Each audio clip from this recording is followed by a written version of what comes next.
శృతి చెయ్యని సిగ్గుల వీణ రేగిందో ఎమ్మో మతిపోయిన ఈ పసికూన ఏం తాళం వేశాడే ఏం రాగం తీసిందే అంగనా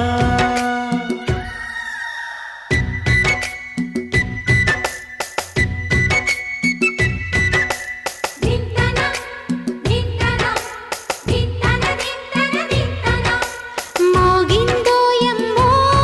శృతి చెయ్యని సిగ్గుల వీణ రేగిందో ఎమ్మో మతిపోయిన ఈ పసికూనా